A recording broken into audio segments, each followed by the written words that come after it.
Alrighty, what's going on, everyone?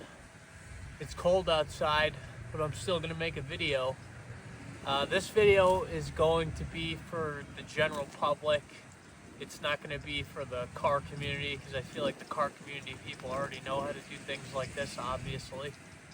And this is gonna be for more of the general populace of the world. I'm gonna show you how to rotate your own tires on your car.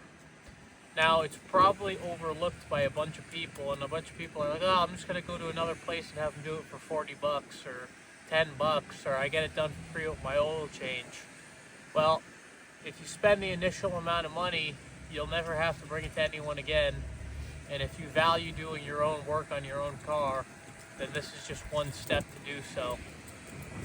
I'm going to explain how to do it on a car, and then I'm going to explain how to do it on a truck. And yes, it's different, because trucks and cars are usually just different based on like jacking points and torque specs and stuff like that.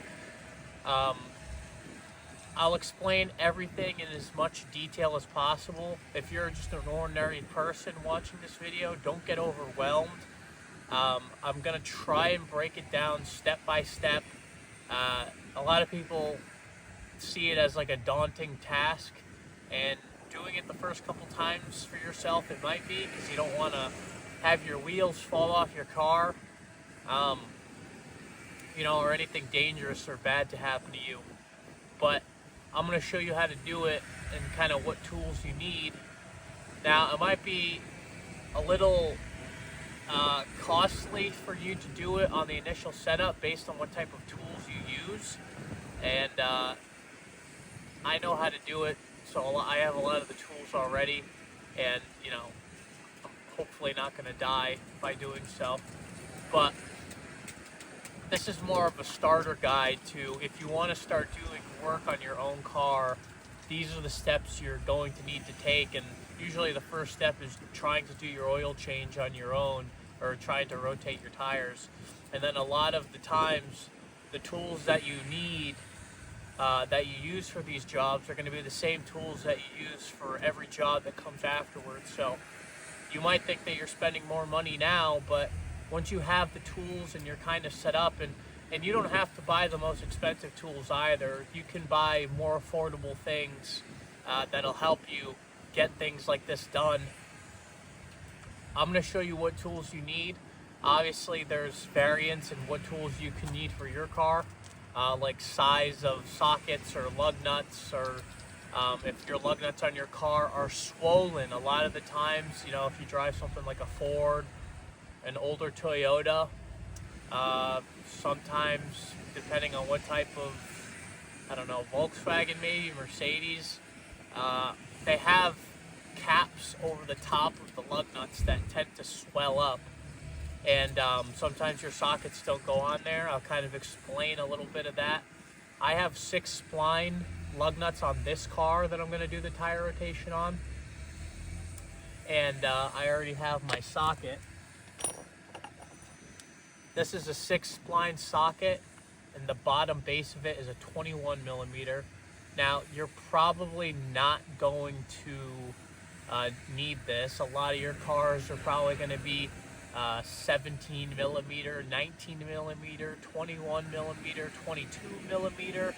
So depending on what kind of car you have, you need to look up what size lug nut do you have on your car. I'll put a parts list in the description of tools like sockets and wrenches and torque wrenches and jacks and stuff like that. So you can have a select set of stuff that should work for your car. Like I said, it might be a little costly in the beginning, and depending on what tools you buy, you'll probably be saving money in the long run, depending on if this is something you want to keep doing, or you might not. You could bring your car to an auto mechanic shop or a quick lube station or something like that and have them change your tires or rotate your tires for you. The reason why I do recommend against certain things like that is, yes, in the grand scheme of things, is it easy? I'm just going to pay 20 bucks. I'm just going to pay 40 bucks. I'm just going to pay 60 bucks, and I'm going to have them do it. and I'm going to have them look at it. Yes, give or take, you have to be smart about that. Sometimes it's good for you to actually know how to do things on your own first before you bring it to somebody else, because you don't want to get swindled into doing things you don't want. Because a lot of the times what happens is you drive your car to an oil change place or a mechanic shop or a dealer, and you go, I just want oil change, tire rotation. And then they slap you with like a $5,000 list of shit that you probably don't need on your car. So, and unfortunately, a lot of the time it's like, oh, my husband just said get a tire rotation, oil change, and then you go and spend like $5,000 that you probably didn't need. So it's like, yeah, you might be saving money by getting your $40 tire rotation, but then they milk you for $2,500 for random junk. So that's why I'm trying to teach you how to be a little bit more mindful. And the first step is to just learn the basics, oil changes, tire rotations. And then from there, I'll show you how to kind of work your way in step by step. So this is my 2005 Scion TC. I take this car to the racetrack a lot. So the tire wears down a lot faster than you do on a regular street. So my front tires are way worn than my rear tires are. And I'm going to rotate the rears to the front and the front to the rears with some of the basic tools that I have. You can call them basic. A lot of people might not think they're so basic, especially if they don't work on their own cars, but this is a pretty basic setup. A lot of the tools that I got are like Harbor Freight tools. If you don't know what Harbor Freight is like a warehouse essentially of a bunch of cheap and affordable tools, like probably the most affordable tools you can buy anywhere. No, they're not a sponsor. So I'll show you. I have my jack. I've had this jack for probably 8 years now.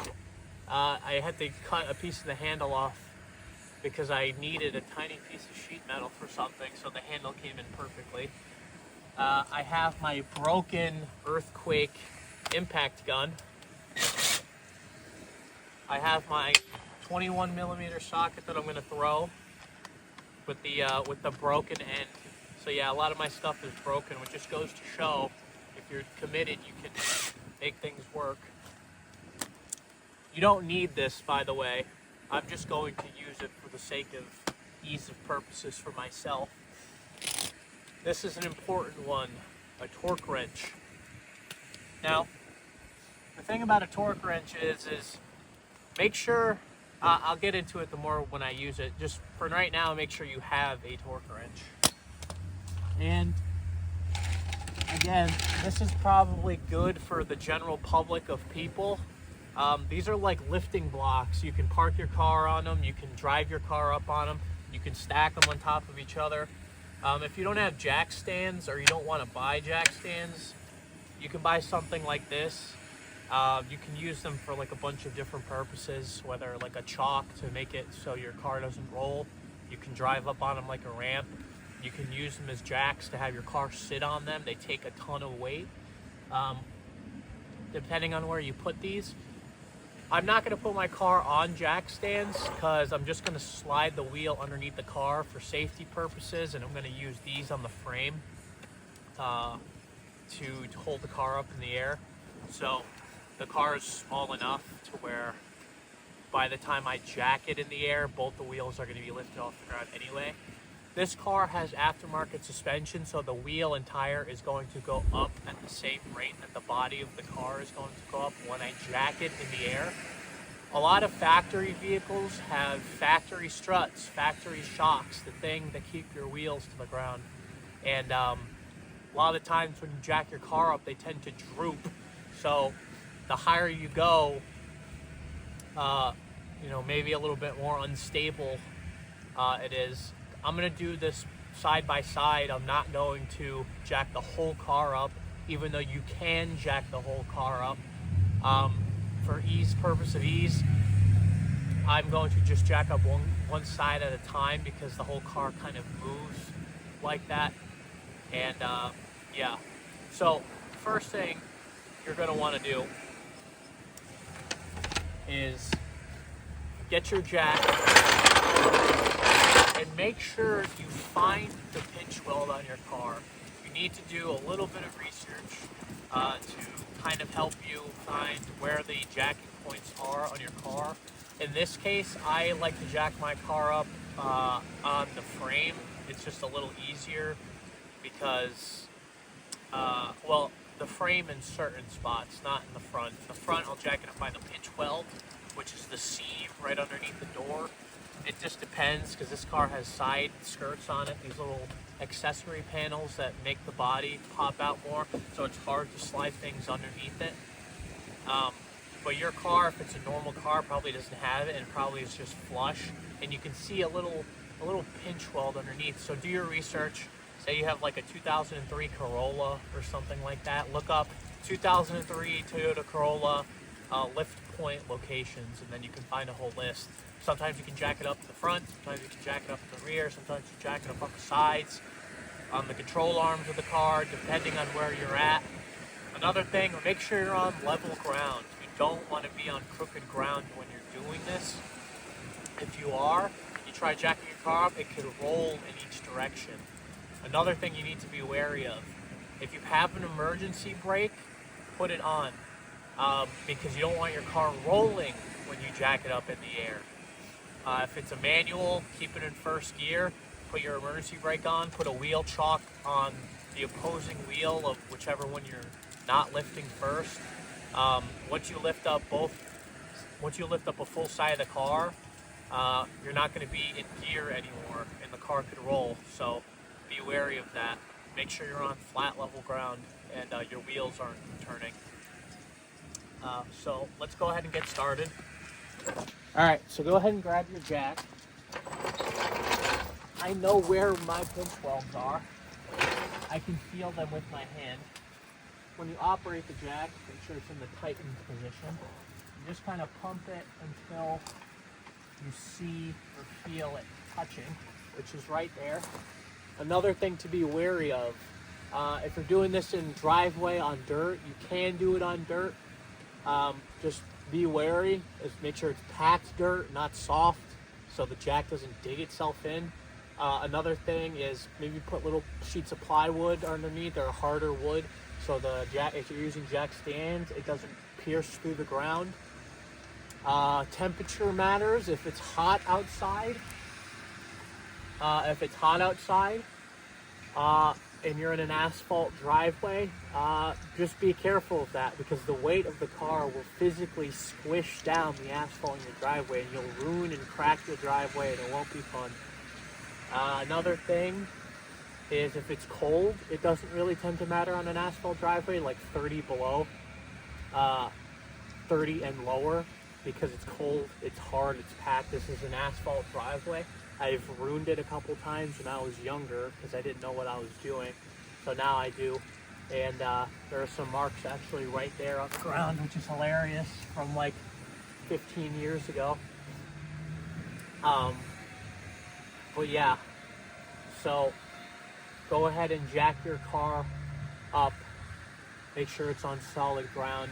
If it's concrete, like a concrete pad or a concrete driveway, you're fine. Be careful of asphalt, be wary of temperature, be wary on the condition of the surface that you're jacking it up on. So I'm gonna go ahead and jack up this side. Go ahead and jack it up in the air until the wheel is completely off the ground. Now you don't have to do this in the same method that I'm doing. Usually you stand up and this arm is twice as long to do this. This one is short.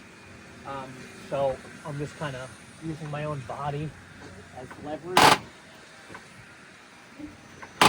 Alright, so that wheel is about here. I'm going to go ahead and use my blocks to lower the wheel on it.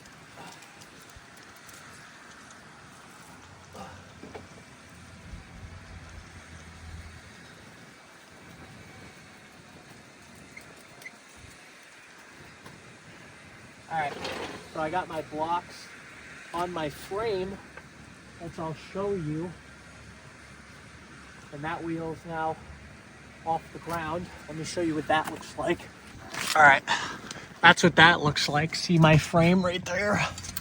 I got my blocks sitting right there, so they're sitting directly on top. You can put them over there in the corner if you want better leverage, but the wheel is completely off the ground.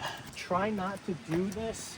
Try not to watch this video step by step as you're doing it, because the situation can vary. The situation can vary based on the conditions and what kind of car. So I'm doing it the best way I would do it for my car, but that might be different for you. I'm gonna go ahead and jack up this side.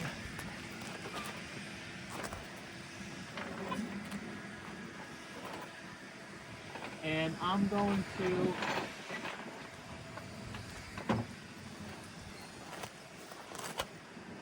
go ahead and only jack it up about there. That's all I need to. And then for support, just in case the car decides to drop, I'm gonna get a piece of wood to go on top of that.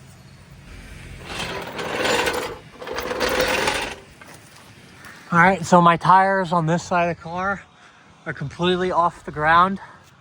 I have my blocks on both ends of the frame, so this is stable. While you're doing this,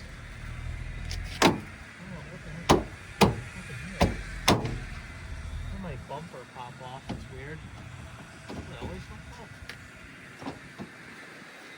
make sure when you do this, kind of just shake the car a little bit in each direction. Make sure it's solid. So now comes the main part. Now, on most cars, before you get to this point, before you jack it up, I should have said this a little earlier, but like I said, I kind of was going into this with the mentality of doing this for this car, so it's a little different for everybody else's car. Make sure your lug nuts aren't stuck. I know this impact gun is going to be able to take these lug nuts off, but in a lot of times, sometimes your lug nuts will get stuck on there.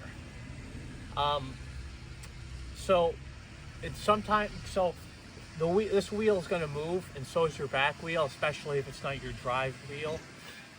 The majority of the time, your car is front wheel drive, so your wheels are going to pretty much be freewheeling, mostly your rears. But this does have some move to it, and as soon as if the lug nuts are stuck on there, when you're trying to turn them off, if you don't have an impact gun and you're trying to use a ratchet or a big long breaker bar to loosen them, the wheels are going to spin, and if you ever do end up getting enough leverage, you're just going to be fighting yourself. So try and have the tire kind of touch the ground a little bit and put a little load on the tire, or while the car is on the ground, don't take your lug nuts off, but just loosen them. Like, put your impact gun on them, make sure they all will loosen up before you lift the car up on the air, or use a breaker bar to break them loose just in case.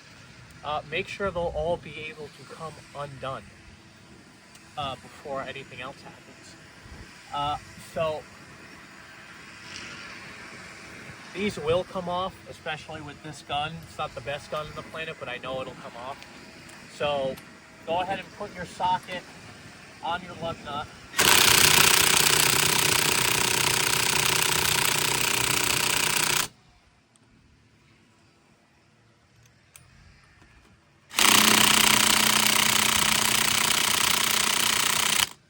Alright, that's crazy.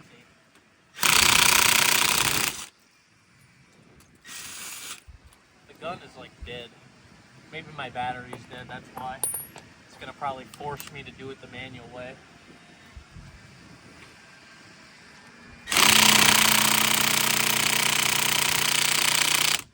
Alright, well, it's gonna force me to do it the manual way. Perfect, I'll do it to show you guys. See how things work out? I'm gonna have to jack the car up and put it back on the ground, just like I said. See what I'm saying? So these are real world scenarios that will happen to you.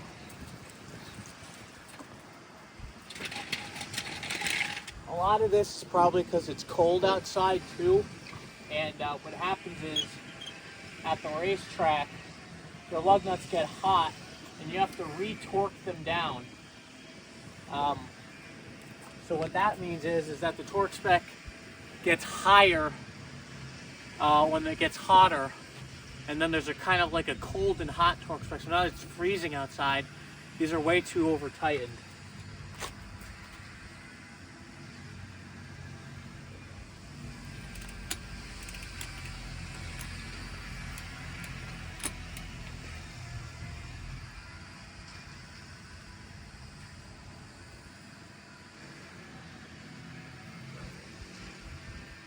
Oh man,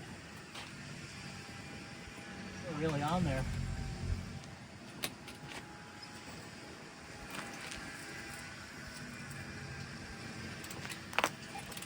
All right, so now that that's loose, now I can take my impact gun and just zap them off.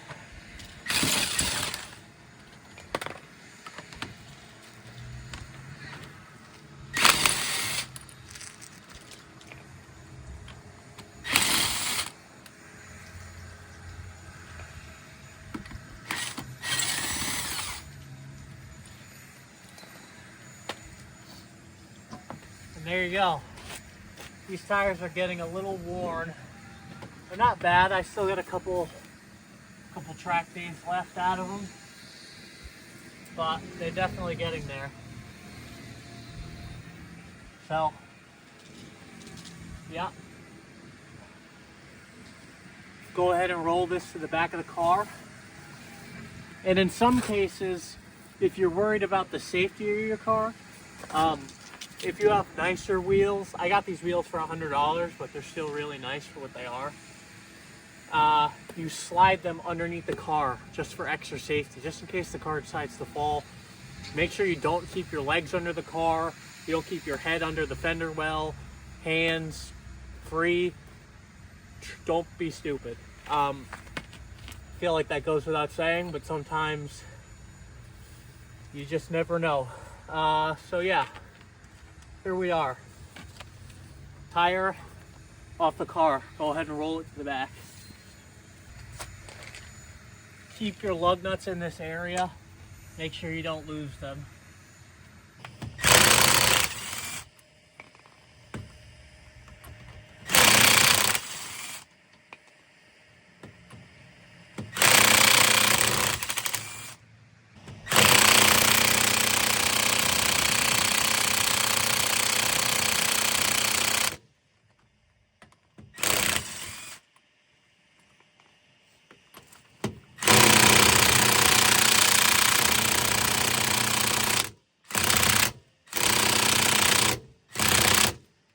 Course, there's just one that I can't get off.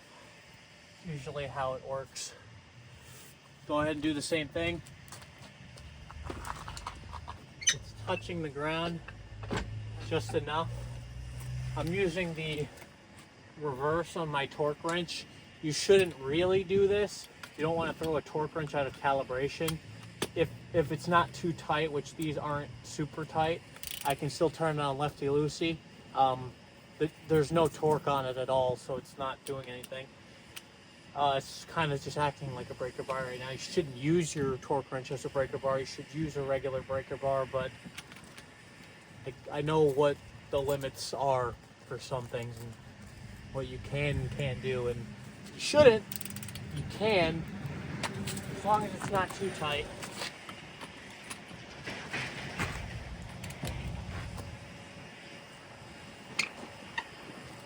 Alright, so I was able to fix this little part of my fender. I hit like a piece of metal in the road, and I could have sworn I did see chunks fly off, and I was right. It ripped off my little body kit thing, which kind of sucks. Ugh, Rhode Island roads are garbage. So here's another thing. When you are mounting your rotated wheel to the right spot, you have to make sure that the rotor face doesn't have a whole ton of corrosion. Also, check the back of the wheel. Does the wheel have like a ton of corrosion? Like, does the surface of the mounting point on the wheel feel uneven? If it does, then go ahead and get like a wire brush. I'll leave links in the description for it. Go ahead and get like a wire brush and kind of just wire brush all this stuff off.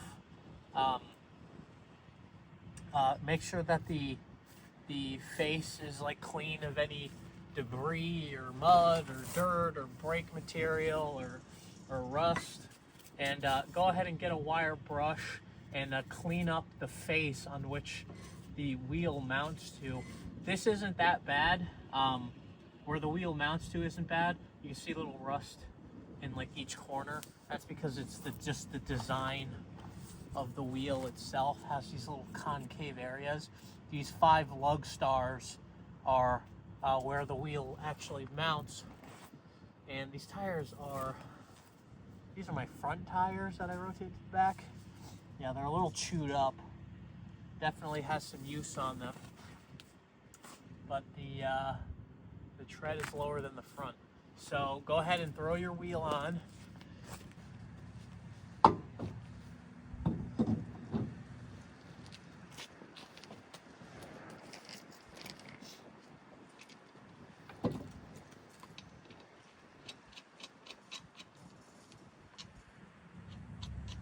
Go ahead and just put all the lug nuts on by hand on both the front and the back.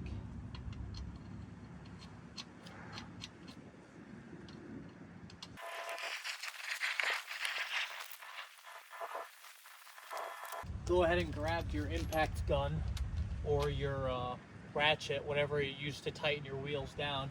Go ahead and just sock the lug nuts down, not too tight, just tighten them enough, like give them a quick little snug. All right, so now that they're completely snug, go ahead and jack the car up.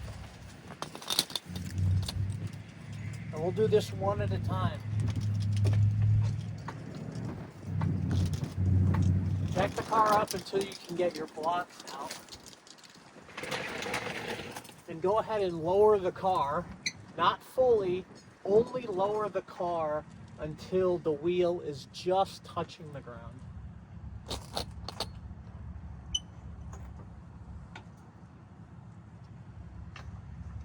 All right, the rear wheel is now touching the ground. Just put enough pressure on the wheel.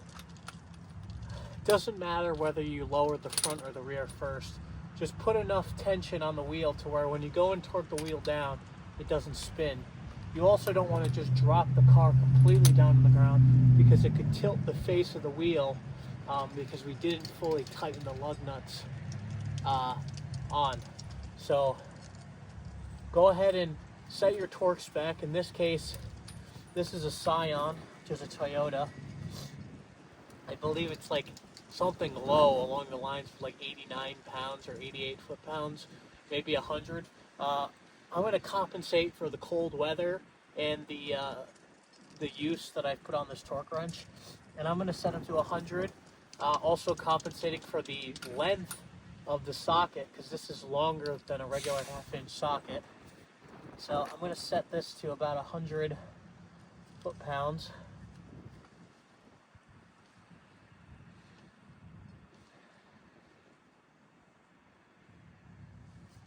Right about there.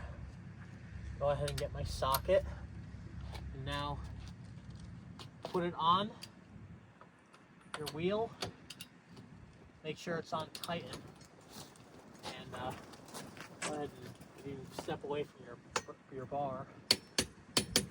There you go.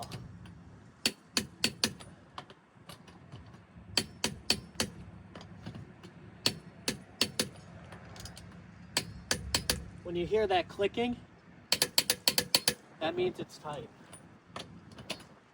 Just go around one more time.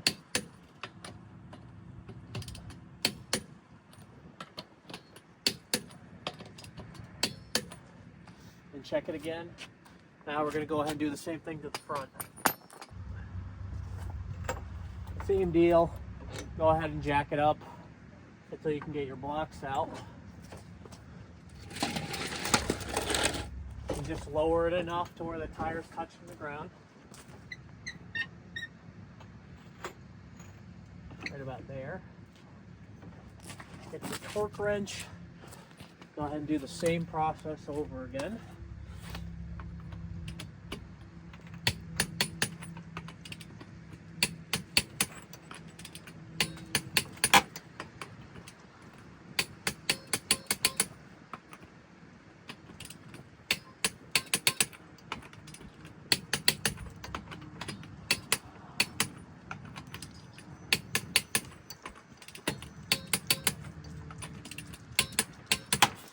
Now when you go ahead and tighten your wheel down with the torque wrench, you don't want to just put a ton of pressure to where it just keeps clicking, because that's not a true torque spec. Put your hand on the grip area and make sure you apply pressure slowly until you hear the click. Because if you just force it, you're not actually torquing it, you're just applying pressure faster, which will make it click faster, and that's not a true torque reading. So make sure when you apply your pressure, you apply it slowly. So now, that's about all. Go ahead and pull your jack out. Once you're done, take the car for a drive. You know, get on the brakes a little bit, let everything in that area kind of warm up. Bring it back home after probably about like 50 miles, maybe 100 miles. Go ahead and grab your torque wrench again and check the torque. It could fluctuate, it could change. So yeah, that's about all. I'll see you guys later. I'm gonna go and do the other side now off camera.